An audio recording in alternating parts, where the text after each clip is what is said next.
Sahih Muslim that our Prophet ﷺ came across the Sahaba one day. They were sitting in the masjid. He came and they were having a heated discussion. So he said to them, "What are you discussing?" So they said, "We are talking about when Qiyamah will happen. We're talking about making a guess, when will Qiyamah happen?"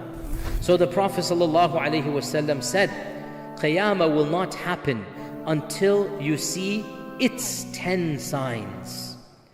Qiyamah will not happen until you see its 10 signs." Then he mentioned them one by one, and I'm going to quickly list them now. And by the way, all 10 of these are specific. These are not trends. All 10 of these are one-off incidents. So these 10, it is a clear-cut sign. Something major is going to happen, catastrophic, cataclysmic, and everybody will recognize this is one of those major signs. So number 1, the Dukhan. No, and this is not in order, we're going to mention this. This is just 10 that he said, they don't necessarily be in this order. Number 2, the Dajjal. And that is a long discussion, we'll talk about that. Number 3, the Dabba. And the Dabba is the beast. And he's mentioned in the Quran. Number 4, the rising of the sun from the west. So the sun rises in the east, sets in the west. One day it will rise from the west. Number 5, Nuzulu Isa ibn Maryam. The coming down of Isa ibn Maryam. Okay, this is a specific incident, and that is not ambiguous at all, very clear. Number 6, Ya'juj and Ma'juj, and the coming of Ya'juj and Ma'juj.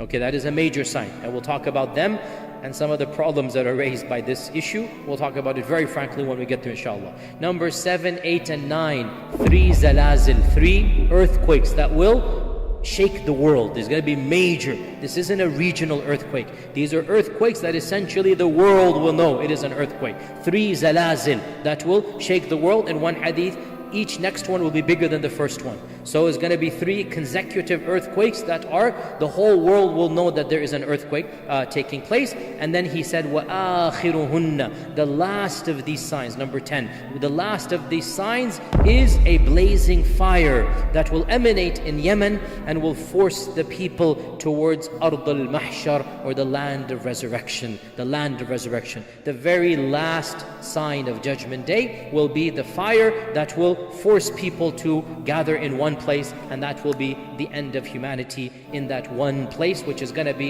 in Bilad al-Sham, as we will come to when we come to it. In another hadith he said, anytime one of these 10 comes, expect the other to come immediately after. So these 10 are like dominoes, one after the other. These 10, when the first one comes, khalas, the rest are going to follow very, very quickly. And the first of these 10, without a doubt, is the coming of Isa ibn Maryam. This is the first of these 10. The first of these 10 is the coming of Isa ibn Maryam. And when Isa comes, the rest of these are going to come one by one, and that's it. Qiyamah will take place very shortly after the coming of Isa ibn Maryam. And the last of the minor signs links the first of the major signs. Let me repeat. The last of the minor signs links the first of the major signs. The last of the minor signs is the coming of the Mahdi.